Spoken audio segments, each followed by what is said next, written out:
ただのポ食いしんップコーン坊か。でほらやってみたいと思います。こんないっぱい食べたのにポップコーンやろうとしてますからね。このポップコーンマジで面白かったです。これはもうこれずっと振ってなきゃいけなくてすごい大変でした。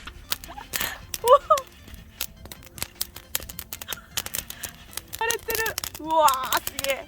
うわーすごい。